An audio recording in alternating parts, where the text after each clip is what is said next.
Football is in the air at St. Vincent College. The Steelers have reported to camp and are ready to officially start the 2023 campaign. We have the latest from Latrobe as the team gets ready to strap on the pads next week.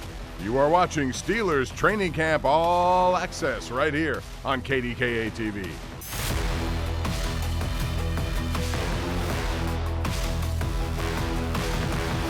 Welcome to FedEx Steelers Training Camp All Access. Good evening, everyone, and welcome to the hallowed grounds of St. Vincent College. This is FedEx Steelers Training Camp All Access. I'm your host, Bob Pompeani, along with the quarterback of the program, the one and only Charlie Batch.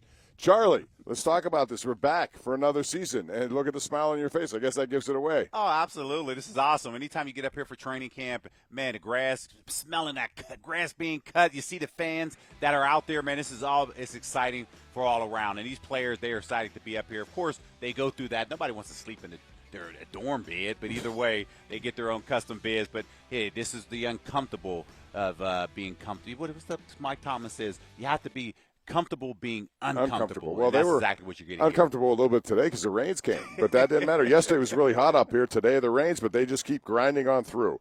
This is the fourth day for all of us up here. It started on Wednesday when players arrived, and we didn't have any helicopter entrances or anything like that, but everyone was here, accounted for, and ready to go, and Rich Walsh was there, and he right now takes us through arrival day on Wednesday. Bob, the team had a few days to settle in now here up at St. Vincent. They had to report by Wednesday afternoon, which was move-in day, and you never know what you will see. The players brought stuff to make them feel right at home here in Latrobe. A few players actually got here Tuesday night, a couple rookies, but on Wednesday, starting early, cars were rolling in, including first-round draft pick Broderick Jones, who wasn't driving, though. Jones had an Uber drop him off. Christian Kuntz and Presley Harvin brought their luxury massage chair, and Alex Highsmith brought a TV and said his room is the game room. Everyone is just trying to make the best for the next 3 weeks. It's not only about on the field. These guys are bonding off the field as well. I get to play football, hang with my teammates. I love it. What is it about camp for you? What is it about camp that I love? Yeah. I think brings out the best of everybody and the worst. You know what I'm saying? You get to see how people respond to the difficulties in camp. You know, the long hours, the long meetings, the tough practices. But I feel like that's when you get to learn who you are as a team and as a unit. Oh yeah, I'm excited to be back. My second year in Latrobe, so I'm ready to get to work. Just after getting everything done with the contract and everything, I'm just ready to come here and just ball. I'm excited, so it's going to be a special year, and this is the start. We have a lot of new guys, so being here is a big part of that. I'm sure we'll have a nice hangout after the conditioning test and just maybe go out to dinner or something. And Kenny Pickett said he brought the foot massager. He learned his lesson last year. He said his feet were killing him, and after 4 days up here now, it looks like it's working. Bob? Rich, thank you very much. We appreciate that. So here we are, Charlie. Many teams have gone away from this off-site kind of destination camp. They're doing it in their own facilities. Do you like it better here? Because I think most of the players, it may be long. It wasn't as long as it used to be when you played, but what do you think the feeling is coming here? No, I think the players enjoy it. It breaks up the monotony a lot throughout training camp because when you break and then actually get back to the stadium, you know, hey, something important is getting ready to happen. So the guys enjoy it. You hear about the mystique of getting away for training camp. Super Bowl champions teams are built and molded up here in St. Vincent. So this is something that you want to be a part of. So I don't think there's any complaints one way or another. No, and the Steelers have done this since 1966, and it has worked to their advantage, and Mike Tomlin loves destination training camps. All right, with camp in full swing, let's take a look at what lies ahead this week as far as the schedule is concerned. Tomorrow, the team holds its regular afternoon practice at about 2 o'clock before getting a well-deserved day off on Monday. They're back at it Tuesday through Thursday afternoon right up here at St. Vincent before hosting their annual Friday night lights practice at Latrobe Memorial Stadium. And then next weekend, it's business as usual with afternoon practices. All of these workouts listed are available to the public. And if you plan to check out any of these workouts, here's some information that you should know about. For the afternoon practices, both the parking lots and the gates open at 11 a.m. All tickets for any practices here at St. Vincent are free. The Friday night lights practice is a $5 entry fee. To get your tickets, even the free ones, you do have to go to visit Ticketmaster.com. As was the case this past week, food trucks will be available on site, and you can hang out with Steeler legends at the Steelers Experience here on campus every day between noon and 1 p.m. So as happy as all of us are here to be here at training camp, I know one guy who has a lot of hop in his step right now. It is Alex Highsmith, who signed a new long-term contract before he came up here to Latrobe. Missy Matthews has a chance to talk to him one-on-one.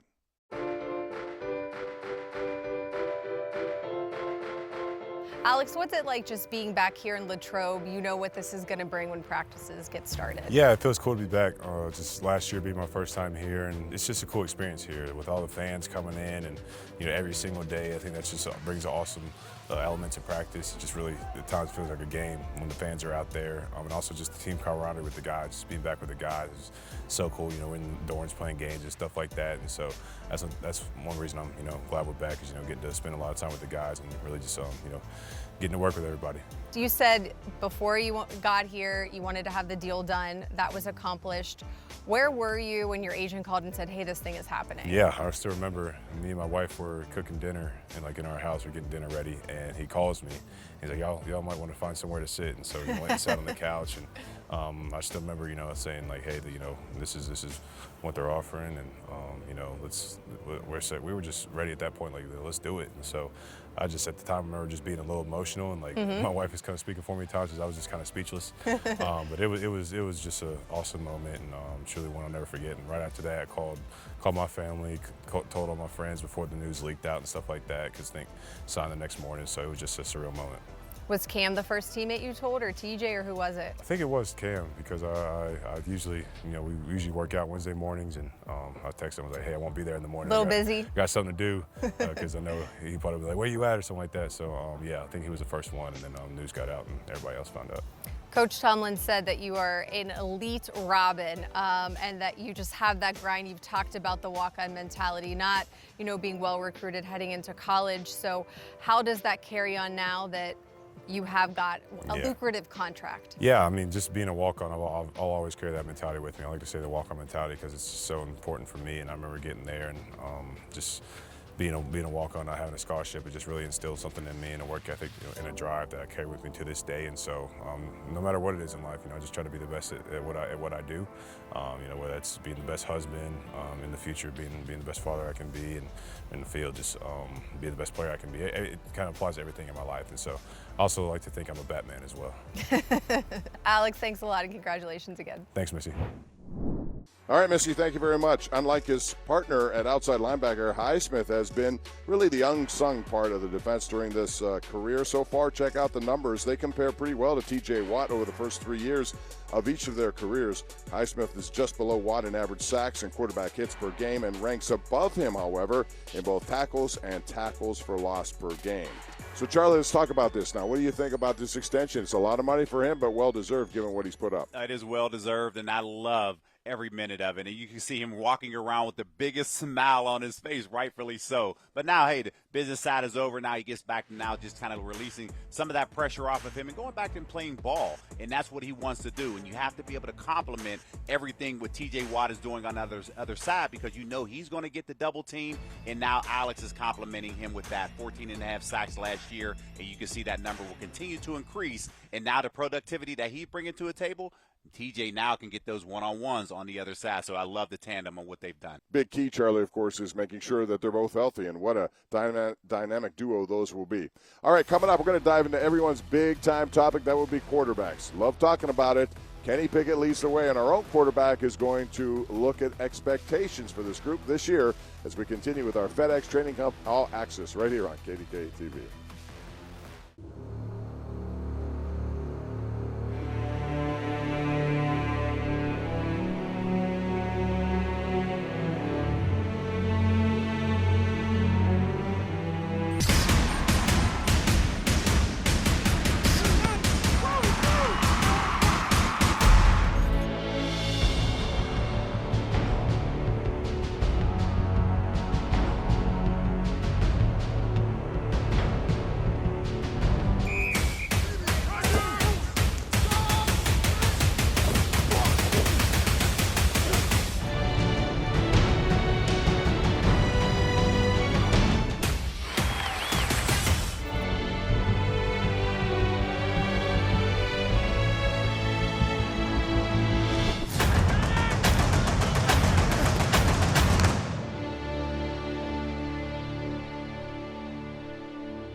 As usual, great stuff from the Steelers media production team. They always get you pumped up and ready to go. Charlie, you feel like going right down there on the field once again, don't you? Mentally, yes. Knees, no.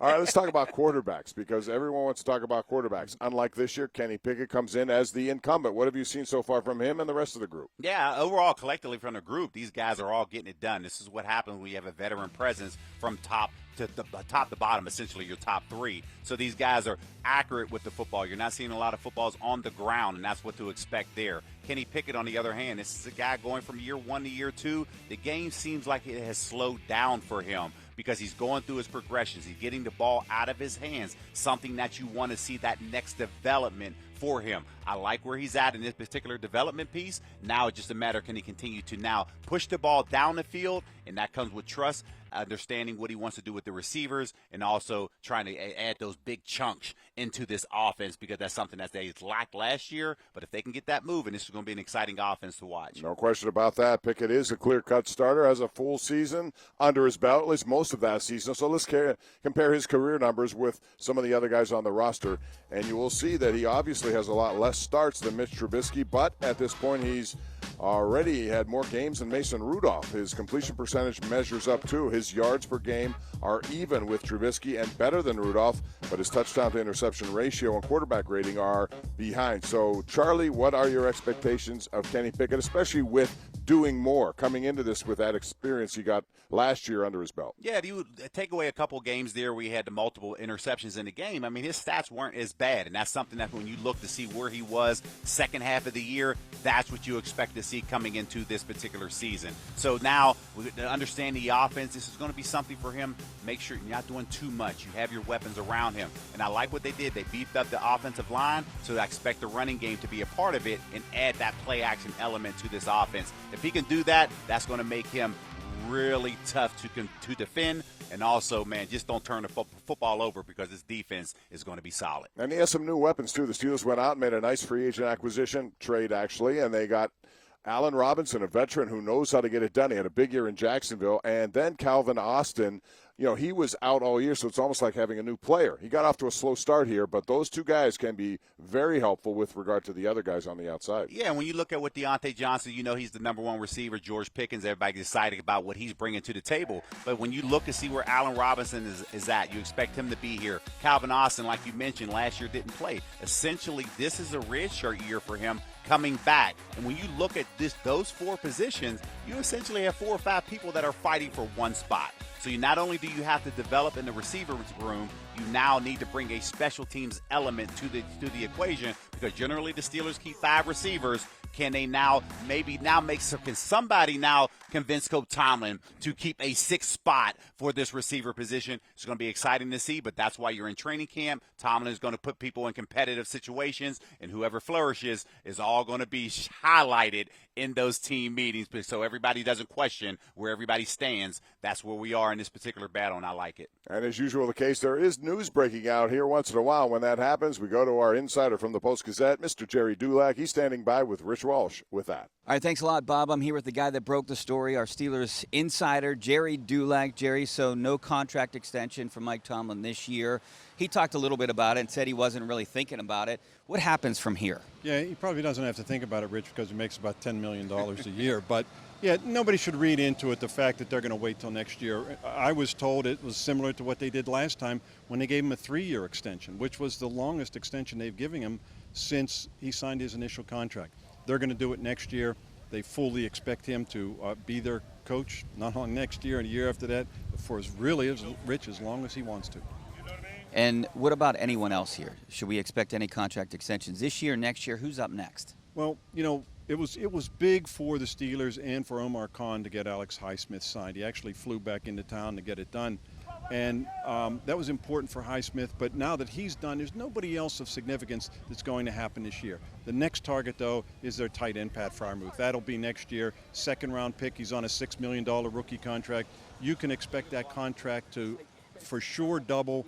That will happen next year, and that he will be the priority next year.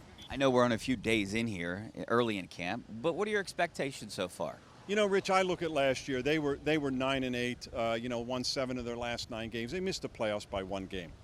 to me, they're at least one game better. So that puts them at 10-7, and I think with a little luck, we saw what they did with the offensive line. They made some good additions on defense. All their young players on offense, their skill players, are a year older, including their quarterback. I look at 10-7, and with little luck, 11-6. Well, that's exactly the way I'm thinking. One game better, 10-7. All right, back to you guys. All right, thank you very much, guys. We appreciate that. Coming up next, we're going to go one-on-one with defensive coordinator Terrell Austin. That's next, right here, as we continue with FedEx Steelers Training Camp All Access. Welcome back to FedEx Steelers Training Camp All Access. FedEx, where now meets next. All right, welcome back as we continue our coverage here from St. Vincent College. Lots of new faces on display, especially on defense. And to talk about some of those changes, Rich Walsh is standing by right now with defensive coordinator Terrell Austin. All right, thanks a lot, Bob. I'm here with the guy that's in charge of the defense, Terrell Austin. So, Terrell, thanks for joining me. And you have 4 or 5 new potential starters on defense. How important does it make this camp?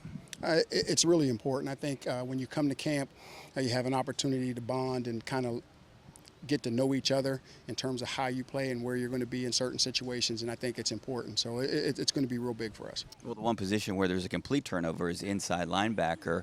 Do you feel comfortable with where you guys are right now? Because Cole or someone's going to be running that defense. Yeah, well, that's where we have to get comfortable. We do, based on their body of work before, we know that they can handle it, he and Landon. But until they get familiar with us, then, once we get our comfort level with them, then we'll feel good about it. But I don't have any reservations that one of those guys will be able to do it. So last year the focus was stopping the run. Is that still the focus with you guys this year heading into year 2 for you? Absolutely. You have to stop the run. I mean, I know everybody thinks it's a passing game, and there's a lot of yards out there. But when you don't stop the run, you become vulnerable, to everything. And so we're going to continue to emphasize stopping the run, beating that run up and making these guys, if they want to run the ball, they're going to be in second and long, third and long. Any pressure being the highest paid defense? I mean, not only for you, but for these guys? No. That question came up last year, and I don't think being the highest paid defense is a pressure. Those guys know it. They love it. Their goal is just to be the best defense, and the money doesn't matter. And I think that's the key thing, because a lot of these guys, I think if everybody's going to take the money, but they love football, and if they didn't have the money, they would still play football the same way and still strive to be the best that they can be. And so that's what's really exciting about this group. So there's no added pressure. All right, thanks a lot, Terrell. I appreciate the time and good luck this year. All right, thanks, Rich. Appreciate it. All right, back to you, Bob.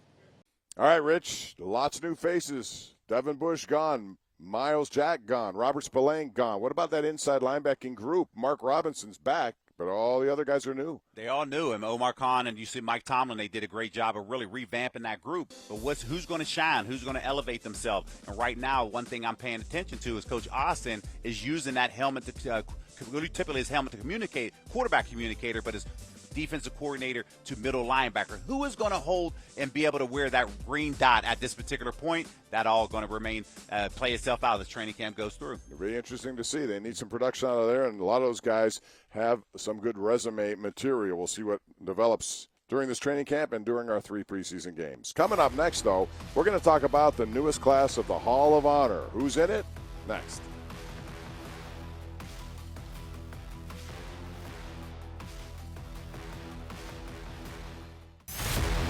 Welcome back to FedEx Steelers Training Camp All Access. FedEx, where now meets next. Welcome back. It was a big day here at St. Vincent College. The Steelers unveiled their Hall of Fame class of 2023. 4 members, including the old Ranger Ray Mansfield, along with Jerry Moon Mullins, who was such a big part of their offensive line of the team of the 70s, James Harrison. 84 career sacks, Defensive Player of the Year, and one of the best plays ever in the history of the game, the 100-yard pick six. And Aaron Smith, who was a 2-time Super Bowl champion, really one of the unsung guys. And, Charlie, your career kind of lines up with Aaron Smith. Was he as unsung as I believe, and a lot of people? There's so many talented players around. People like that often go unnoticed. He does, and that means he did his job. That played 10 years with him, and every linebacker that played with him tells you how much they appreciate him because he commanded the double team. He did his job, didn't complain about it, and he was always rewarded. And anytime that somebody made the Pro Bowl, they always took him alongside because they said, we truly appreciate you. Aaron, I had the opportunity to talk to you today. It was all smiles as you were sitting down here on this sideline here today. Man, congratulations to you, man. Well deserved because, man, you are one heck of a player, better yet, better person off the field. There's no question about that. And, boy, it's a franchise rich in history for sure. And every year it's a tough challenge to come up with 4 or 5, and they did it again this year. So they'll be honored on October the 29th when the Steelers take on Jacksonville. We'll be back with more right here as we continue our coverage from St. Vincent College.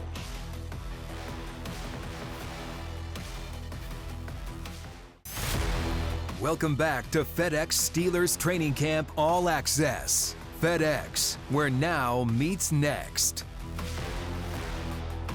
All right, welcome back. And in case you missed the beginning part of this program, want to reiterate, open practice schedule this week, and here are the days and the times.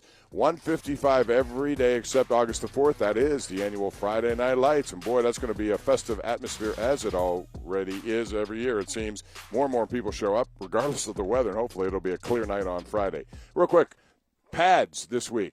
You're excited about that. I'm sure they all are. I'm excited about that. And the one drill, backs on backers. I want to see if they'll running back and pick up the blitzing linebacker. Let's do it. Backs on backers, Mike Tomlin's favorite. He really gets into that. And that's going to do it for us. Our thanks to Rich Walsh, Charlie Batch. I'm Bob Pompeani. We'll see you again next Saturday, August the 5th, for another installment of FedEx Steelers Camp Training Camp All Access.